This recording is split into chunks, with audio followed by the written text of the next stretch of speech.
Happy New Year, everyone. Hi, guys. This is Oliver. And 2024 was a sleepy and kind of meh year for movies and some dumpster fires that came out this year. And in my opinion, 2024 was a much better year for TV shows than movies, which is why I made an entire video talking about the best TV shows of the year. So go check that video out on my YouTube channel if you haven't already. But that being said, there were still some bangers that came out this year when it comes to movies. So many amazing movies that came out this year. So today, this is my list of the top 5 best movies of 2024. Number 5. Sonic the Hedgehog 3. Wow, this movie was just incredible, much better than expected, to be honest. I'm a big fan of the Sonic the Hedgehog trilogy. I love these movies, and Sonic 3 easily the best in the trilogy, and I don't know how they're ever going to top this. The best thing about this movie was easily Shadow the Hedgehog, such an amazing villain, and Keanu Reeves did such an amazing job of voicing the character. 2024 was such an amazing year for movie villains. Proximus Caesar, the best part of that movie, and then Dementis, Chris Hemsworth in Furiosa, easily his best performance in his career. He was amazing in that movie. And now Shadow the Hedgehog in this movie. The CGI on these characters looks just amazing. The action scenes were amazing, especially just the last 30 minutes of this movie in particular, just perfect. It's everything you want from a Sonic movie and more. And also Christian Ritter, Jane from Breaking Bad, was also in this movie. I wish she was more in the movie, but she was great in the movie. Oh, I also love the Sonic. This movie is funny when it needs to be and emotional when it needs to be. Shadow's backstory was so sad and so tragic, and I love all the scenes that we got of his backstory. They were great. Jim Carrey was also just so amazing. He is the highlight of these movies. I was a bit upset when I saw him in the trailer because he died in the last movie, and then now he survived somehow, which they don't explain in the movie.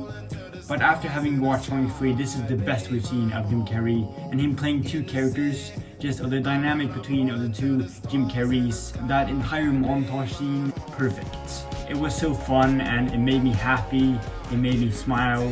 Just go watch this movie, I can highly recommend it. Number 4. Deadpool and Wolverine. Why wouldn't this movie be on the list? This movie was such a roller coaster ride of so much fun. It's the funniest movie of the year. The dynamic between Deadpool and Wolverine, the banter between the two of them is amazing. Ryan Reynolds is amazing as Deadpool as always.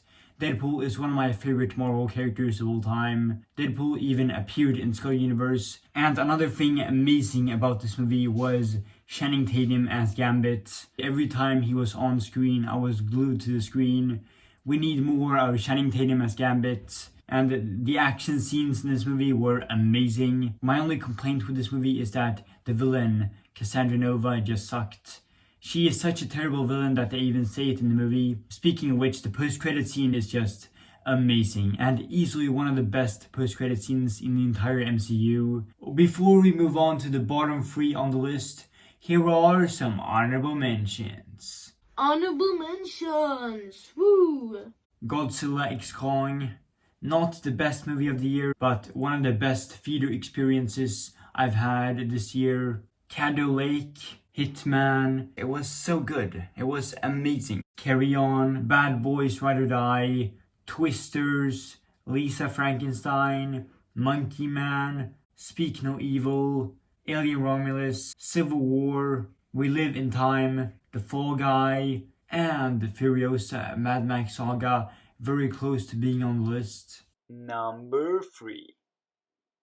Challengers. Not only does it feature some of the best performances of the year, especially from Zendaya, it's easily her best performance in her entire career. Josh O'Connor also gives such an amazing performance, but also probably the best score of the year. It's also Luca Guadagnino's best movie yet. The ending to this movie is amazing, and it's the best ending to any movie of the year. That final tennis sequence gave me goosebumps, such a perfect scene, and it leaves you with this adrenaline rush, the payoff to everything the movie has been building up to, and it reminds me a lot of the ending to this masterpiece, Whiplash. Well, the tennis scenes in this movie are amazing. The cinematography is just incredible. The way the scene is shot, the way you're following it through the tennis balls perspective. I'm not really that interested in tennis, but after watching Challengers,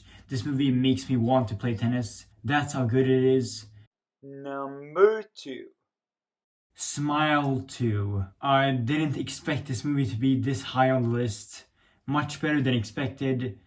Oh my god, this movie was just incredible. 2024 was such an amazing year for horror movies, and easily the best horror movie of the year, easily the scariest movie of the year, and this movie has easily the best performance of the entire year. Naomi Scott's performance is Oscar worthy. The fact that she isn't going to win an Oscar for this movie is domestic terrorism, because her performance is incredible. Easily the best acting I've seen all year. And the character that she plays, Sky Riley, is such an interesting character and a much more interesting protagonist to follow in the sequel. The cinematography in this movie is also just amazing. This movie has easily the best opening scene of the entire year. The opening scene to this movie, the one-take scene, was just amazing, and I was so on the edge of my seat throughout this entire scene. And the way the scene ends with him getting hit by the car was so brutal, and it set the tone of the movie perfectly. And the ending to this movie was just insane, just oh my god. And I'm so excited for Smile 3, and I can't wait to see what happens next. Alright guys, we made it this far, and the number 1 best movie of 2024 is... I'm surprised that this movie is number 1, because if you've seen the channel before, I was not a big fan of that first movie. I remember when I first saw the first Dune movie, I hated that movie so much that I even spoiled the movie in my review of the movie because I didn't think it was worth watching. And that movie was better upon rewatch, but I'm still not a big fan of that movie. It's a big snooze fest. But the sequel, on the other hand, is way, way better. Such a masterpiece. This movie was just incredible. The cinematography in this movie is just, wow, it's just incredible. Visually, this movie looks so beautiful and stunning. Denis Villeneuve is one of the best movie directors of all time, and he makes the best looking movies. His films are always so visually stunning, and Dune Part 2 is no exception. There are so many gorgeous shots. The colors are so beautiful, how in the beginning of this movie, the desert is orange, and the introduction scene of Austin Butler in the battle arena, it's black and white. That's really cool. And every single actor gives such an amazing performance. Well, the 2 standouts for me were Timothée Chalamet and Austin Butler. Austin Butler, he was so terrifying, and the fight between the 2 of them, it was perfect, honestly. And also, Anya Taylor-Joy had a cameo, and her cameo was amazing. I loved her in Furiosa. She was amazing in that movie, and she was also amazing in 3 seconds of this movie. 2024 was a great year for movie sequels. There were a lot of amazing movie sequels that came out this year, and Dune Part 2 was easily the best sequel of the year. And not only is it the best sequel of the year, but it's easily the number 1 best movie of 2024, and I can highly recommend it.